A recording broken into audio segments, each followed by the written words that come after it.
Welcome to the Better Call Daddy Show. This is Big Daddy. Oh my God, that's hysterical. More stories you are not going to believe. And advice that you didn't know that you needed. 5 stars. 5.5 stars. We're creating a legacy one call at a time. Here comes my daddy. Your problem is that you like me. Papa. My dad is my hero. I'll always be there to take your call, and you'll never be in too much trouble if your dad is around. Oh boy. I think I'm a pretty cool dude. Better Call Daddy. The safe space for controversy. This is your host, Rena Friedman Watts. No, this is your host, Celia Watts. More inspirational stories, more daddy drama, and more laughs. Hey, a lot of these things, I don't know where you're getting them from. It sounds like they're coming from when I look in the mirrors. Damn the public. Damn the public. It takes a village, but how do we find it? Today's guest, Florence and Romano, my dad says, is a lifelong encourager and coach. She's a growth strategist and author of Build Your Village, a guide to finding joy and community at every stage of the game. Florence and Romano has been featured on 500 national and local media outlets across the country: ABC, CBS, NBC, Fox, Home and Family, The Jenny McCarthy Show, Sirius FM. My goodness. Florence and Romano, welcome to the Better Call Daddy Show. I am so excited to have Florence Ann here today. I have not seen you since I was a guest on your show, Windy Cindy Nanny. That was pre-pandemic, and I cannot believe 3 years ago. You had a teeny tiny baby at the time. Oh my gosh. Can't believe it. It's so crazy. He's now in school. Oh my gosh. And we have not gotten any older. Isn't that the best part? We are just still the same youthful people.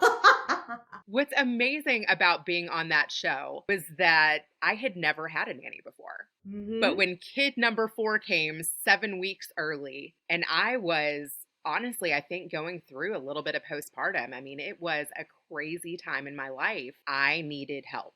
Yeah. Yeah. And you deserved it. You deserved it. And I'm so happy that you acknowledged that you needed it. And were also so willing and generous to let us in your home and be honest with us and so candid about how you were feeling. Yeah. You told me that I could have it all, Mm-hmm. that it just required reaching out, and you gave me some really good suggestions on how to do that. I did ask my friends, like, hey, where do you find a nanny? Hey, have you ever used somebody that you liked? And I found someone just from doing that. That's the best case scenario. Awesome. That is awesome. Yeah. And then I ended up working for almost a year until the pandemic happened. And then, obviously everything changed. I felt uncomfortable having somebody in my house.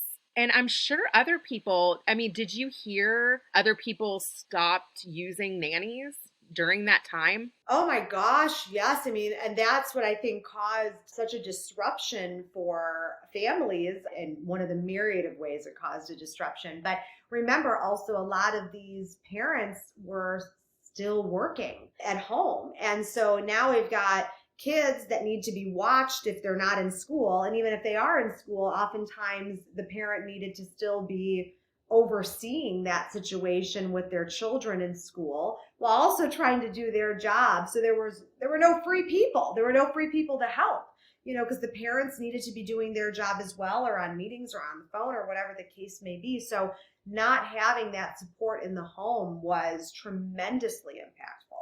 What's interesting is I feel like I'm in a similar situation now to when I met you, because I am now being offered to travel for work again. And that, for me, as a mom of 4, would require hiring help. Yes, right. Well, how do you feel about doing it? Would you want to? So that is a great question. I now think more about opportunity cost. With the last opportunity, it was something that I wanted to be doing, and it was in the industry that I wanted to be doing it in. And I was at a point in my career where I was having career momentum. But now, since we've had these 2-3 years where I've gotten more special time with my kids, and I see how quickly they are growing up. My daughter's bat mitzvah is coming up. I start thinking about, is it worth the experience? Is it worth the money? Right. These years are so fleeting and my kids need me. So the struggle is real. The struggle is back. The struggle is back. Well, I think, you're looking at it the right way, though. I mean, I wouldn't give you any other advice than what you're doing is you are deciding what the priorities are to you. Is it worth it to you? If you're in a situation also, too, Rena, where you get to choose whether or not you do something, that is such a blessing. You're so fortunate to be in that situation where you would get to weigh this. Not everybody gets the chance to weigh it. It's, hey, you're going to have to start traveling again for work, and that's just the way it is, or no job for you. And if that's said to perhaps a parent who is a single parent, they can't say no, or they're going to have to find a new job. So I'm not saying that it devalues your decision making at all, because it's happening in your life. It's important to you and it's important to your family. There are consequences, of course, to every action, good and bad. It's just that when you are looking at it kind of from that 20,000 foot view, it's okay. While I make this hard decision, let me also ground myself in gratefulness that I get to choose. Yes, I actually love that you said that. I do feel very fortunate that my husband, can hold down the 9 to 5. He has given me a lot of support in following my creative endeavors, but we do trade off things for that, right? Like I took 3 kids to go see my grandmother and he didn't have enough days off work, which was sad.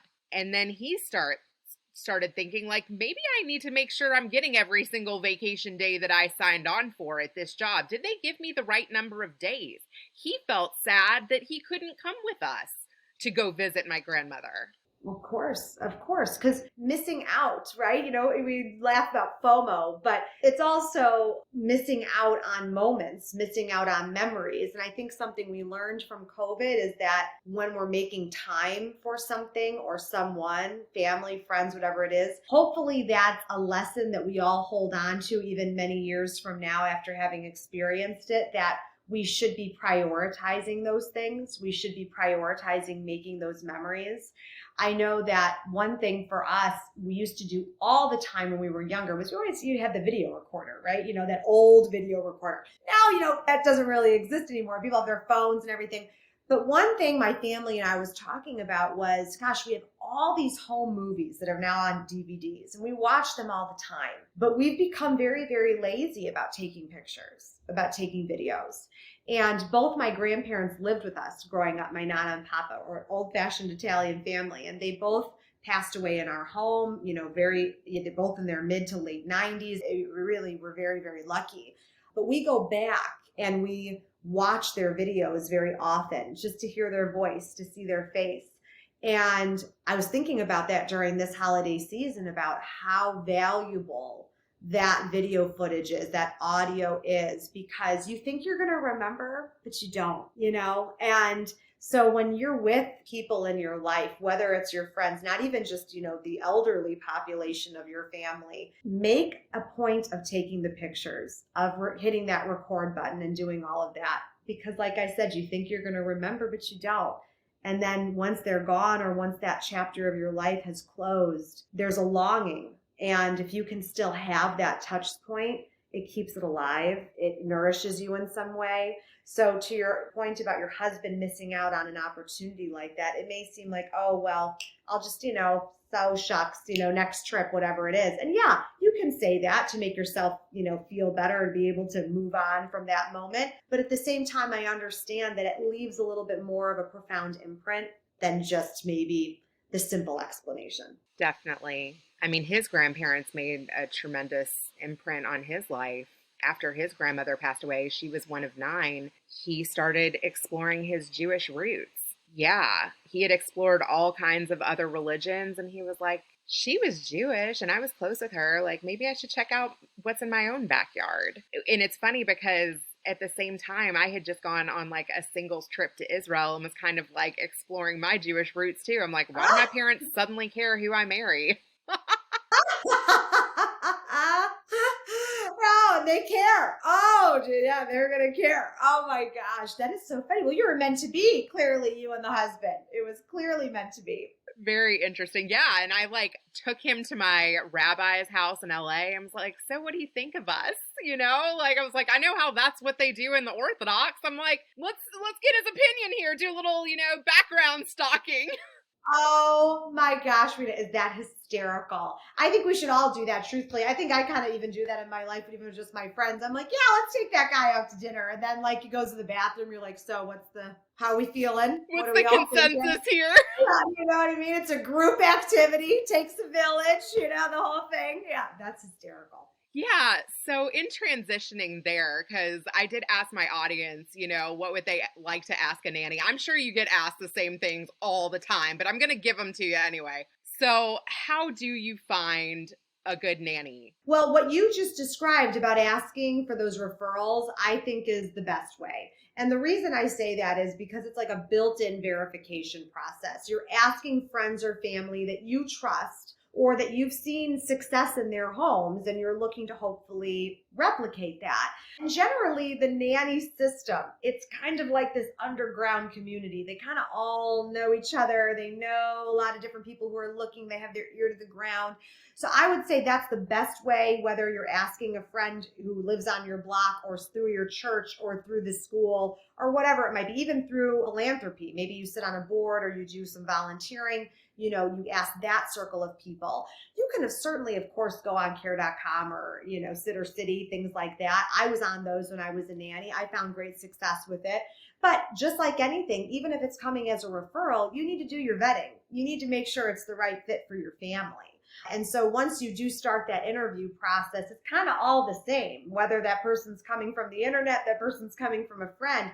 You're having that person be in your home for a specific reason. Yes, to take care of your most precious possessions, but also to give you peace of mind. If you're going to have that person come in and take care of your kids, but you don't trust them, you don't feel comfortable with them, you don't like the dynamic with the kids, you're not going to be able to do any of the things you need to do, to why you hired the nanny in the first place. So again, it's a family decision. There's a lot of variables that go into making that hire.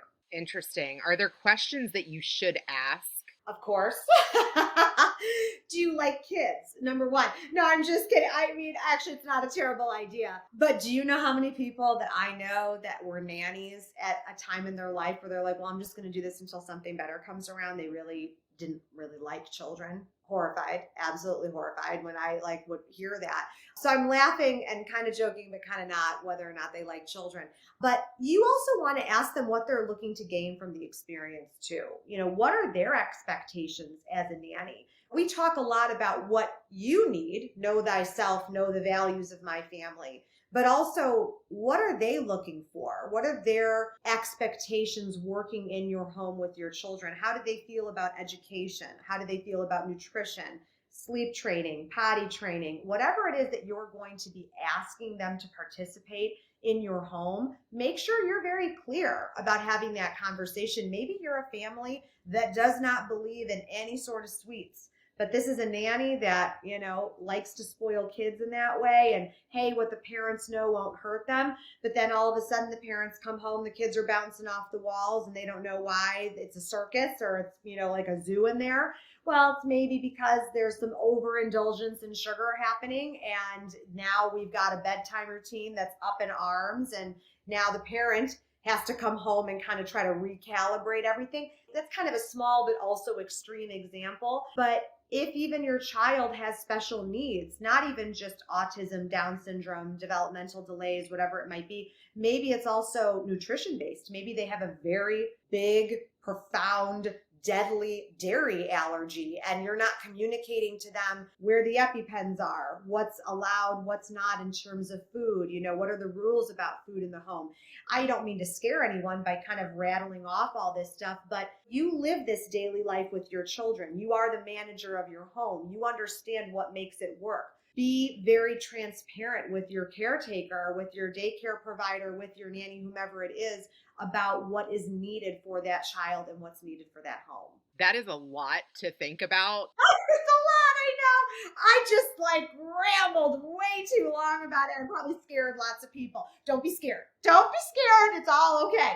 But it's nothing you don't know. Let me ease your fears there too. This is nothing you don't know as a parent, that this is what makes your family tick. This is the rhythm of your home. It's just making sure you're communicating all of this to the person that's helping support the family. You just, more information than less, I always feel. How did your expectations as a nanny change or evolve? Ooh, that's a great question. I would say that the biggest lesson for me was not trying to judge the parenting. Those aren't my kids. Although I love them, I have a connection to them. I want everything good and right and secure and happy for them. I am not their parent. And I need to know where me as the nanny begins and ends, sort of thing. I've been put in situations before where I've had to have uncomfortable situations with the parent. One little girl, her parents were very hard on her regarding school, and it was getting to her. And one particular night, I found her in the bathroom making herself sick over the pressure. And I laid with her on the floor and kind of started talking through things with her. And I realized in that moment, all right, I'm at a crossroads. I have to keep the trust of this little girl because she's confiding in me about how she's feeling. But I also need to do something because I'm seeing something that isn't healthy. So I thought about it for a bit and went to her parents and said, listen, I'm seeing something, with her, and let's talk about it. Let's figure out a solution here. I don't know if you're aware, so I just wanted to make sure you knew what I saw. And I wanted to make sure they didn't think I was coming at them, judging who they were as parents or blaming them for why she's going through what she's going through. I wanted it to be, we all love her. Let's figure this out together. And it ended up working. They did thank me for bringing it to their attention. They didn't realize she was feeling the way she was. They did keep the confidence of it. They did not approach her about the fact that she had spoken to me about it. We just started to make adjustments in her daily life without her kind of realizing that it was being done maybe intentionally. But that's an example of where I needed to really figure out what was appropriate and how was it appropriate for me to approach the situation. Was it even appropriate for me to approach the situation? And that's one thing I want to empower nannies or caretakers, whomever is in that role, is you are there to take care of those children in a lot of different forms. And sometimes the parents miss something. They're not always there to see it. And even if they were, sometimes we know this is just as human beings. We talk to other people about certain things maybe we wouldn't talk to others about. We just feel a certain connection or a certain confidentiality with people. And that's okay. But the same goes with children. I think as you form a relationship with them, they have a certain trust with you and you never want to breach that trust. Again, an extreme example, but it took consideration. That gave me the chills. It is crazy how kids will share with others before they feel comfortable sometimes telling their parents. Right. And it's not that they don't love or feel safe with the parent. It is that sometimes it's safer to tell someone who's more removed because it doesn't feel like such an admission. It doesn't feel maybe it's going to be followed with as much judgment. Not that your parents are necessarily going to judge you, but there is something safe about it when it's maybe not necessarily someone who's in your immediate family.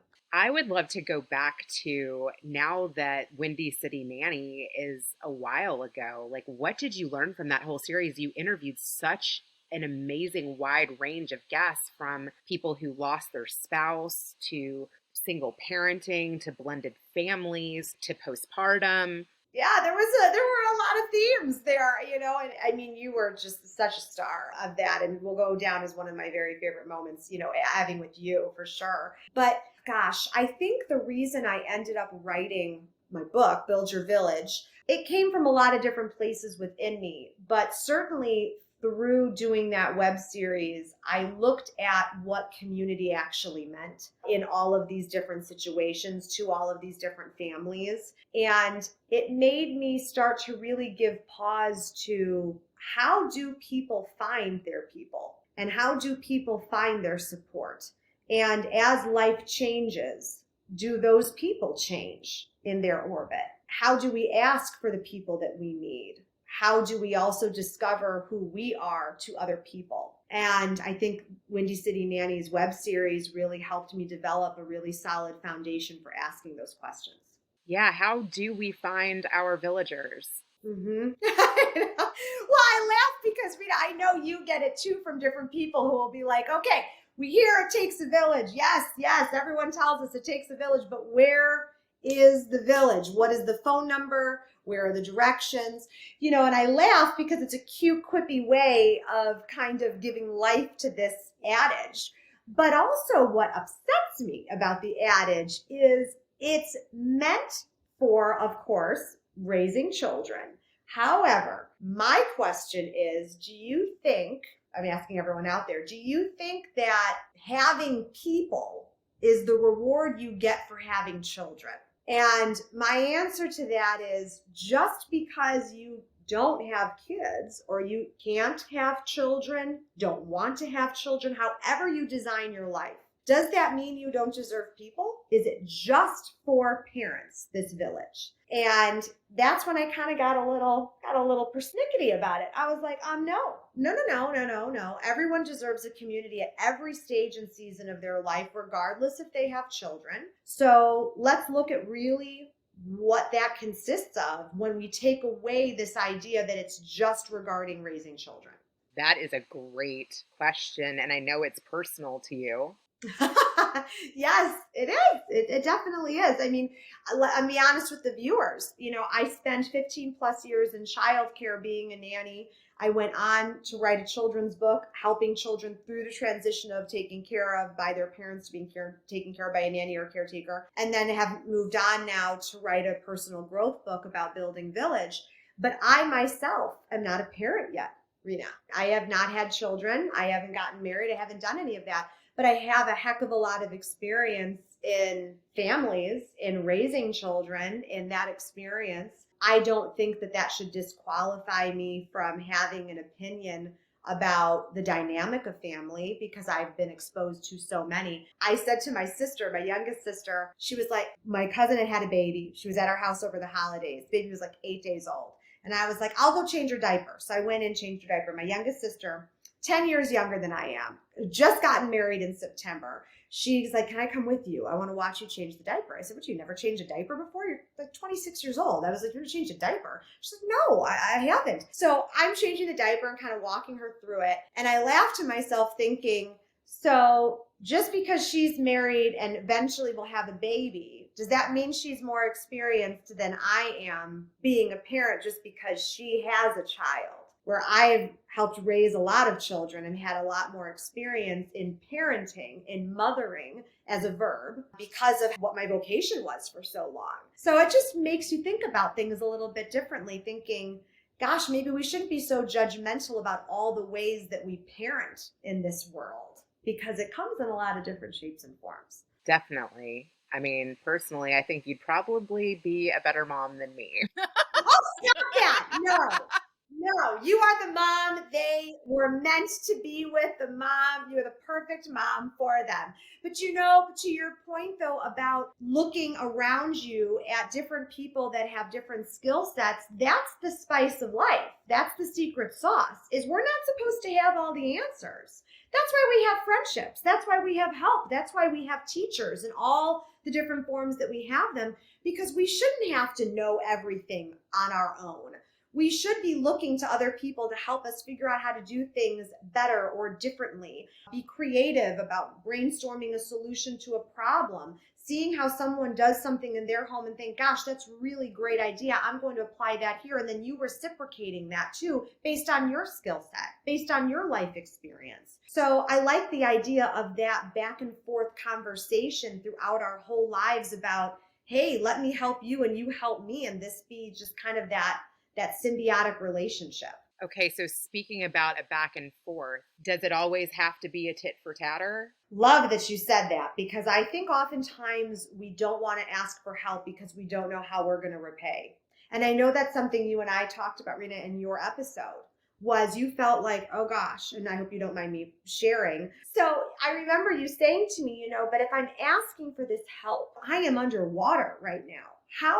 When am I going to be able to repay this person I'm going to tap for their help? And what if they're not even a person I know all that well? What if it's a person that maybe the kids go to the same school? I don't know that mom as well, but I'm going to ask her to maybe bring my kids home from school that day because I have a doctor's appointment or the baby's sick or something's going on. I've never asked for that before. Is that appropriate? I think that is a big reason and something that can oftentimes be debilitating to us when starting to construct that village because we think it is tit for tat. That doesn't mean you're a doormat. It doesn't mean you allow people to take advantage of your kindness. You have to be aware that there is a line, that you are walking that tightrope, of course. But more often than not, people are going to want to help you just because they're good and kind people that want to help, and they're not thinking about when you are going to reciprocate. And that's life. It happens in this kind of scale kind of way. Right now, maybe it's this person that needs more and it's not you, but eventually that scale is going to shift and you're going to have that opportunity to be able to be there and support too. I mean, God bless people that want to help just to better the world. Love those people. They are very few and far between. Yeah, it's true because life is busy. We're all busy people. We are trying to take care of ourselves and take care of everybody else. And, I don't have to tell a busy mama like yourself, self-care, where is that on your to-do list? Probably very low, which is a whole different topic though about what self-care looks like. And it's not about the quantity of it, it's about the quality of it. And then also allowing other people to be a part of that self-care journey. But that's, kind of a different tangent. It is really about exploring what does it mean to show up for people? And it doesn't have to be in these ways that seem like such a heavy lift. I'll give you a great example. I had been sick a couple weeks ago. One of my best girlfriends who lives like blocks away from me, she showed up at my door, did not ring the doorbell because she knew there was no way I wanted to see any sort of person, people. There was not, and of course, I don't think she wanted me to open the door and let all my germs out at her. But she dropped off soup. Literally, soup that she had in her refrigerator that she had probably for her family, maybe had a couple containers, just came, put it at my doorstep, texted me, said, girl, soup at your door. Let me know if you need anything. And went on her way with her day. She was off to go pick the kids up from school or whatever. It was a lovely, beautiful, thoughtful moment that did not take anything, did not even cost her any money. She didn't stop at a store. She literally took something out of her fridge, put it on my doorstep, and kept on going. And it's that is showing up for people. That is taking care of people, Rita, and not a way that is, I'm dedicating my whole life to just taking care of people and I'm going to forget about myself or anything else that's going on. She is a person that does put other people ahead of herself in a lot of ways, but she also is a person that I feel does a really good job balancing the other stuff too. She's not only living for others, she's doing a lot of other stuff, but she's making room. She's making room for love, loving other people. And it was a very small, but very profound, sweet gesture.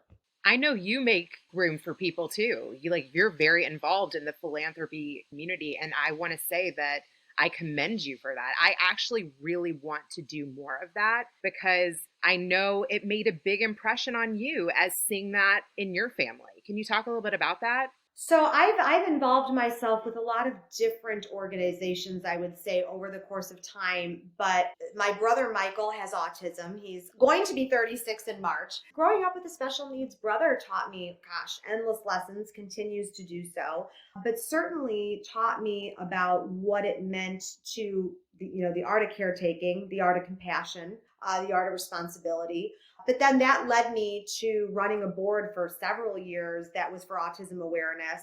I've moved on from that to other things now, but 3 of the things I do in my life now is I'm on the board of the Children's Research Fund at Lurie Children's Hospital here in Chicago. we raise money for the research that's done at the hospital. And it's one of the most proud and highest honors I'll ever have in my life being on this board. I'm on the inaugural board for I always say this the backwards way because it's how my brain is, the Sesame Street Workshop Leadership Board. And Sesame Street has always been very important to children, over 50 years of content and learning. But it was very important to my brother growing up. And he still to this day watches old Sesame Street. So I love being involved in that. And then the third, I'm on the board of Female Strong. We give opportunities and scholarships to young girls in grammar school to high school to start their own businesses, little entrepreneurs. And so it's really cool to watch them blossom that way.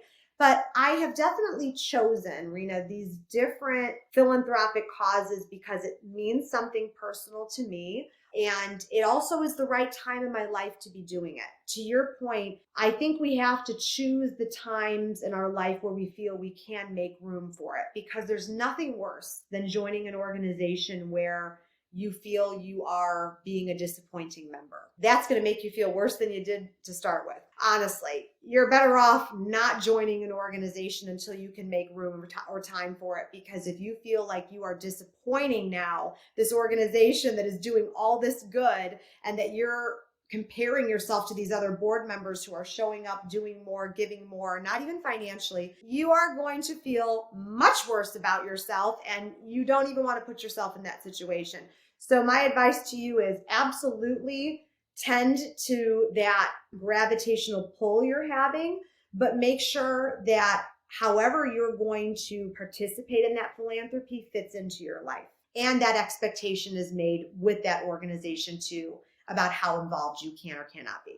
So my son, through school, they have to do like a certain amount of community service hours. So I was like, we're new to town. I was like, let me look into different opportunities. I know in college I did like Boys and Girls Club, or I volunteered at like the Ronald McDonald House. I was kind of like looking for those types of opportunities, but there are so many. Like, how do you find the one that's meaningful? And I was even like, maybe I could do that with him, because I feel like that would be a meaningful opportunity. I love that. I mean, there's so many families in my area. I know that one of the things they do very often is they go to the soup kitchens together. Now, during COVID, this was a different story, but that's come back.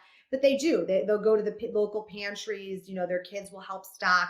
One thing that we used to do when we were younger in our church, there was kind of I was raised Catholic, so the Advent tree. So we would always take names off the Advent tree. And then on Christmas Eve, I think it was Christmas Eve, not Christmas Day, Christmas Eve, we would go to the person's house and we would deliver the gifts. And my mom and dad always made sure that we went with them because they wanted us to meet those families. And it was definitely extremely humbling growing up when you would show up to those people's apartments or homes or whatever their living situation was. And it put things in a very profound and harsh perspective too, about what giving back really means, especially during a holiday season when my childhood, it was always magical. It was always wonderful. And you seeing that other people don't experience it the same way you do.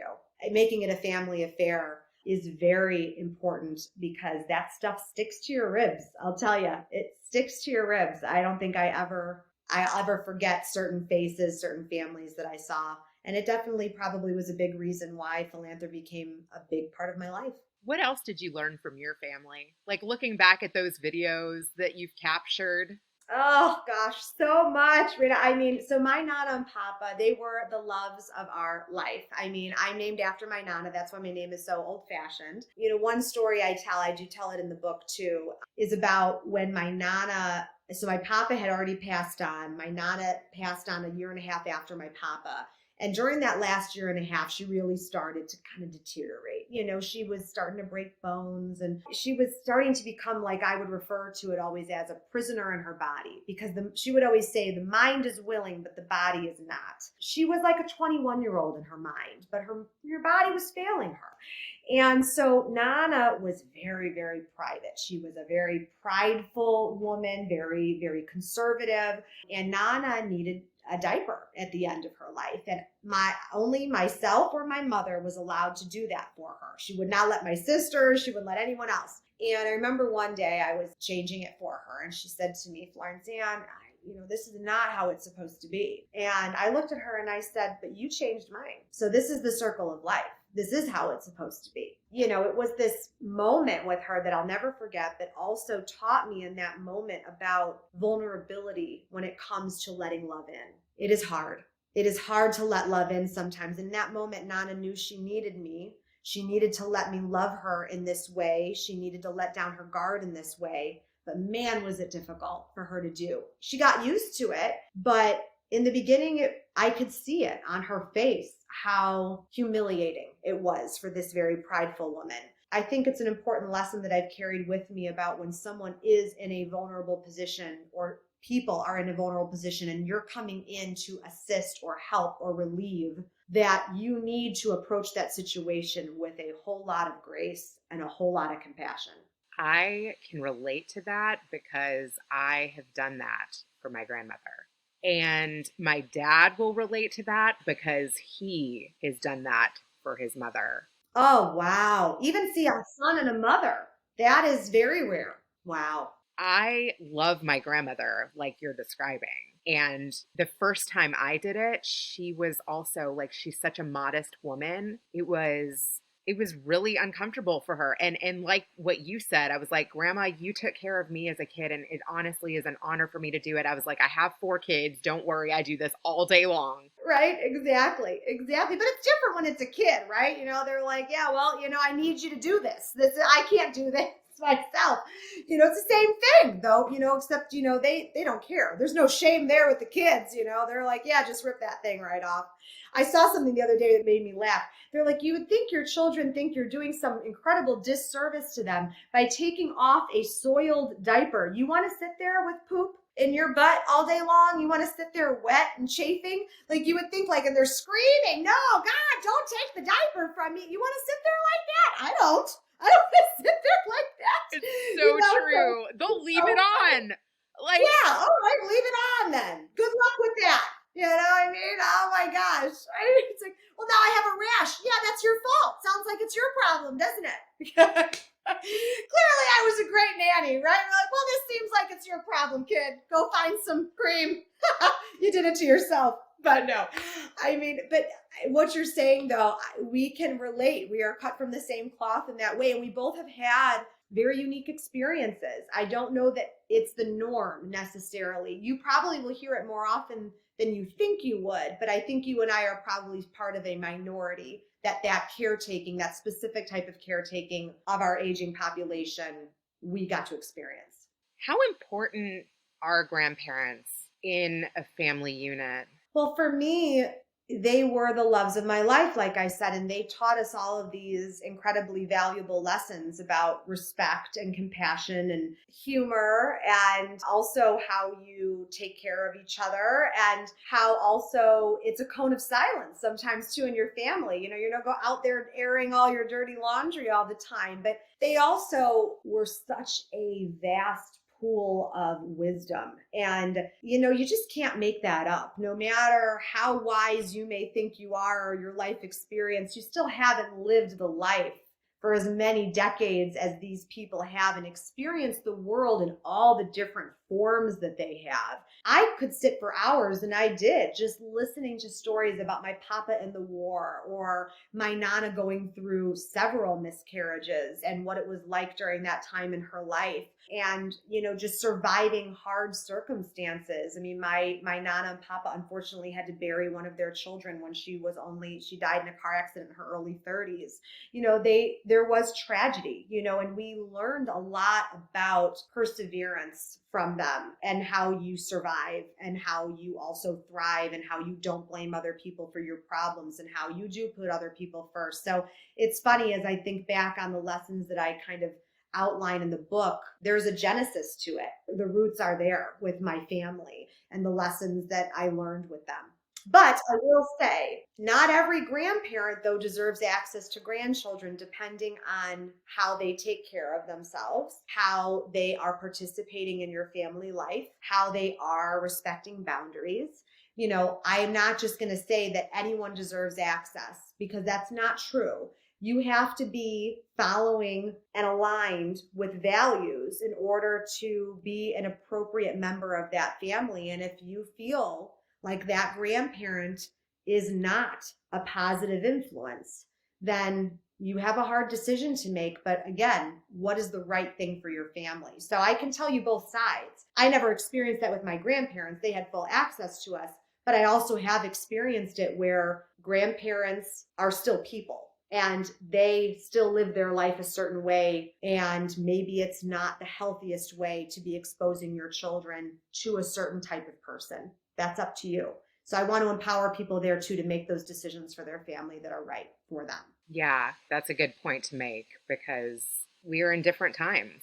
We are. And we can honor people for the differences. And we want to be surrounded by people that think differently than we do, look differently than we do.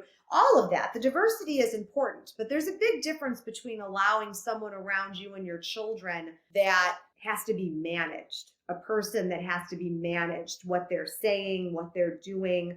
I've had experiences in my own extended family with, substance abuse or addiction where those people are not welcome around the children because they have their own demons that they're dealing with. They have their own struggles. And it's not that you don't support or love that person, but you can and should decide whether or not it is healthy.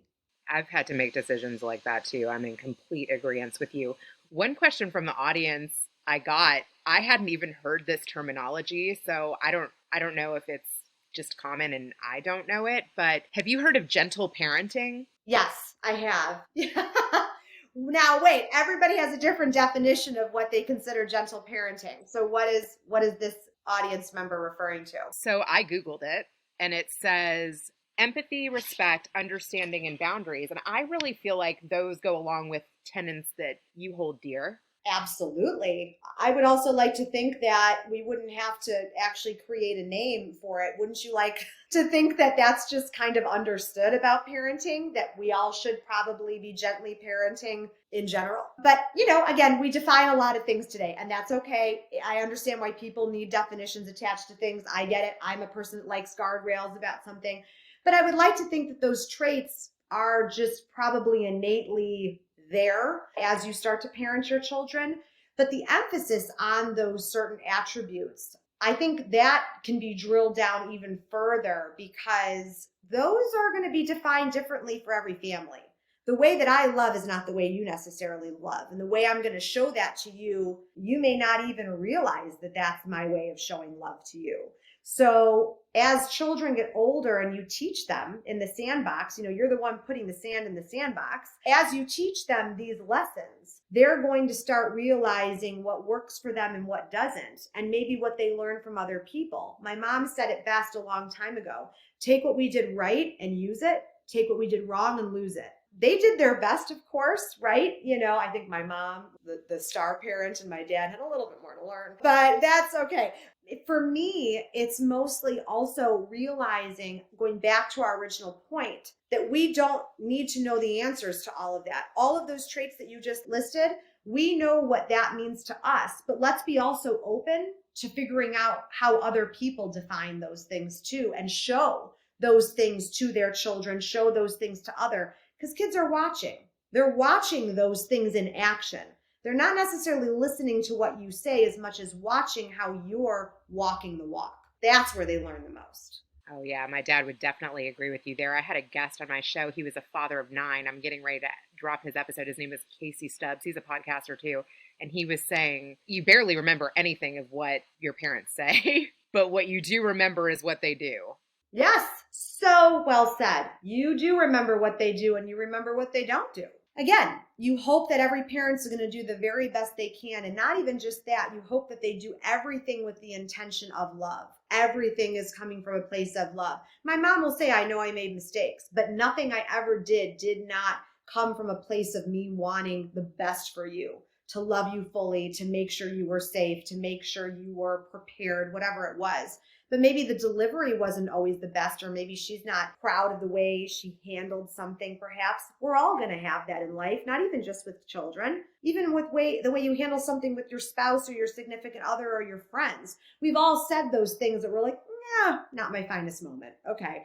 And that's okay. That's the human in us. But I think, to your point though, showing all of that in action is so important. Like the way that we react to what's on TV sometimes, like you're watching the news and your kids are around and you see something or someone, it's a congressman, a senator, whatever, that you don't like, and you're like, ow, I hate them.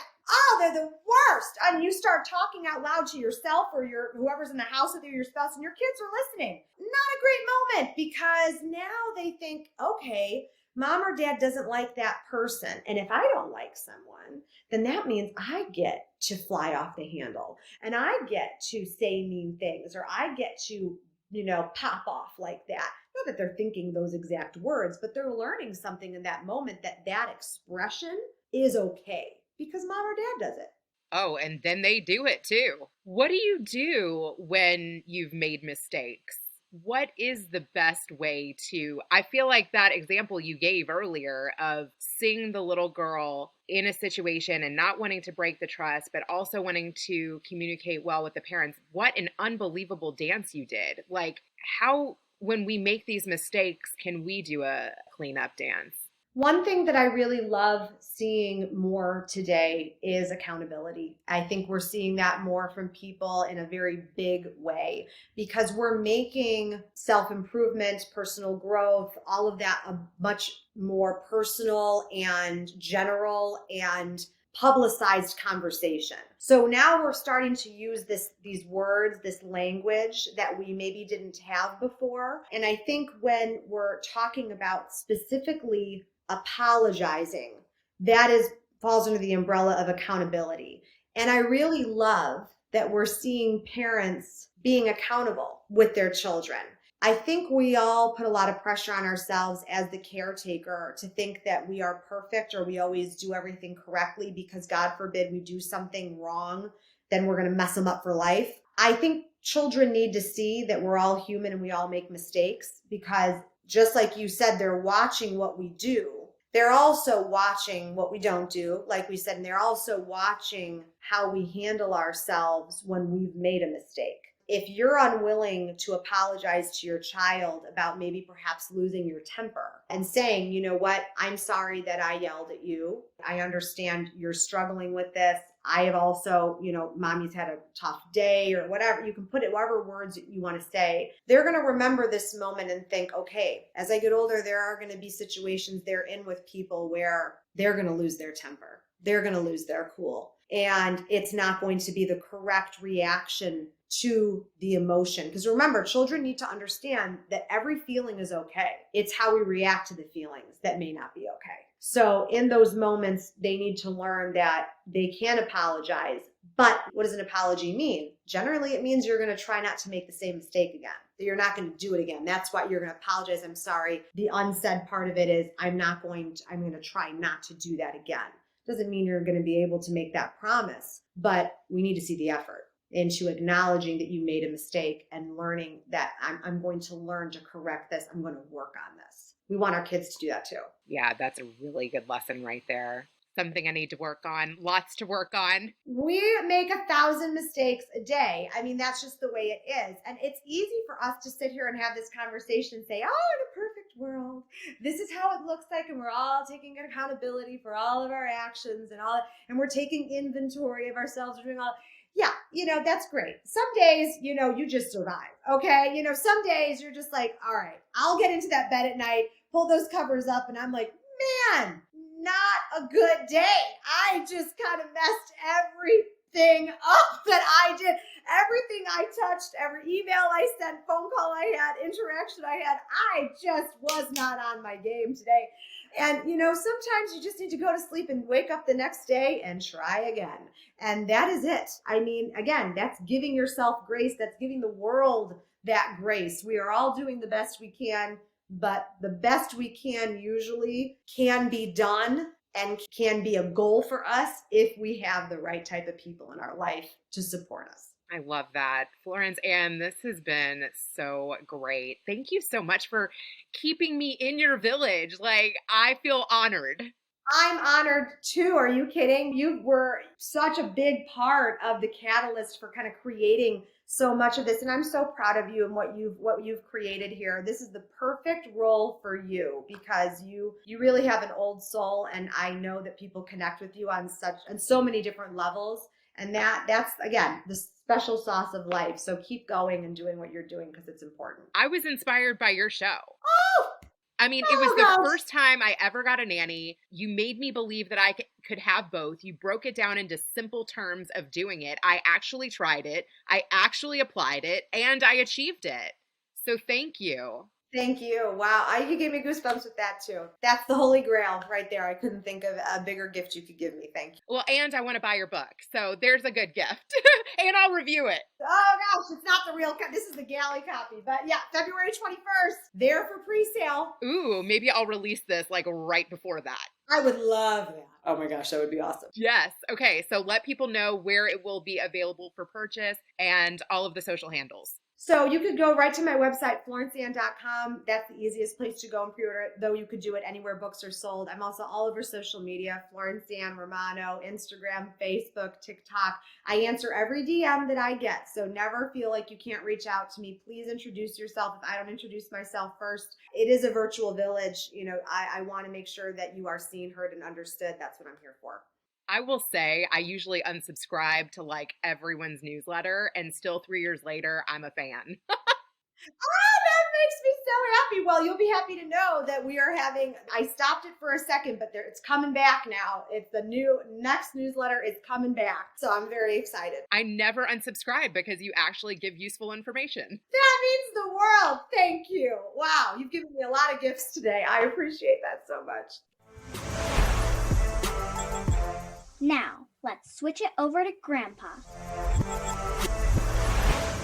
Florence Ann is not really giving just a lesson about being a nanny. What she's giving you is a lesson about how you have to have compassion and patience for all people. I think she has, in her case, a brother that has certain issues where you have to have that type of temperament. And I'll be honest, I've been around the block. I've seen a lot of things. But to say that when I was a young man, that if one of my children had issues, whether I would have really been able to handle and have the patience and the compassion to deal with it, I can't tell you for sure if I would have been successful. It's very, very difficult when there's that type of extra need of a person where you have to really dedicate a lot of extra time. Rena would say to me, but look at the kind of patience and tolerance you have now for your own mom. And isn't that what came out in this episode as well? Is that she has not only the experience in dealing with special needs, but she's able to deal with other people's children.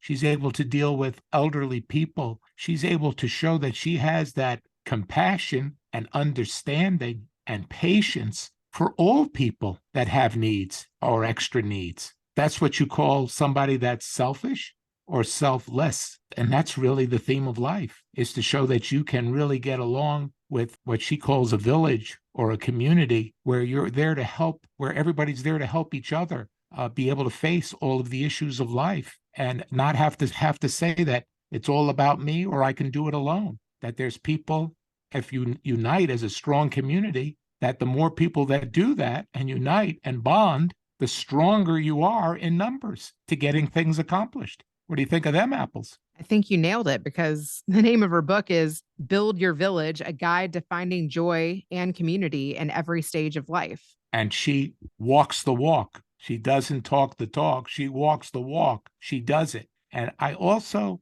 think there's another concept in here, because we've had other guests on your show that are good at making babies. But, making babies and makes you either a mom or a dad, but that's only a small part of the job. Being there for your children, raising your children is a much bigger job than making them. Oh, yeah? Oh, yeah.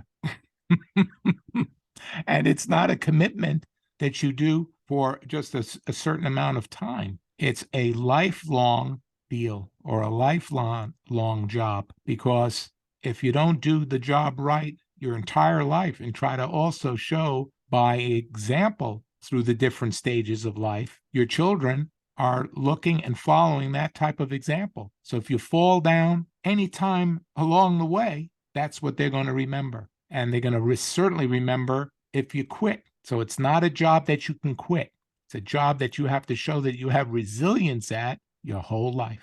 Is there Thank anything you. that you wanted to say about taking care of your own mom and what that's been like? I just had a discussion because we have a new service of people at night where the owner of this company is filling in, and now she's getting other people to start showing up, because working 7 days a week at night with someone that's getting up every hour is, believe it or not, a pretty tough job. She wants to be surrounded by family, and she needs help and looking after 24 hours a day. Not many people want to make that type of commitment. So understanding the patience that's necessary, and there is not just a cost in dollars, okay? That's a given, but there's a cost in your time and your own health that sometimes has to be sacrificed in order to make sure that my mom's quality of life is ensured. You have to keep her active. And if she doesn't move her leg, you got to move the leg for her. If she doesn't want to eat, you have to feed it to her. The point is that we have to stay in motion,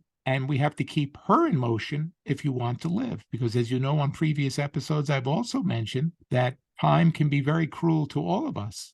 But the only way that you exist is if you are doing things and staying in motion. And we measure time by how active we are and what kind of distance we travel. That's the definition of time. And if you don't do anything with it and you waste it or you hide under the bed, you're not really living. And you've had to step up to the plate, because even some of the care that you've had to do, you didn't want to do. I didn't ever think I would do. And you've had to put... It's not easy wiping your own mom's tuchus. You've had to put your pride aside. You do. You do. And the truth of the matter is that those that show and demonstrate extra understanding and patience for people, if everybody would have that education, I think we would have a friendlier and nicer world as well. So it's a lesson that all of us should be able to experience and learn. Amen.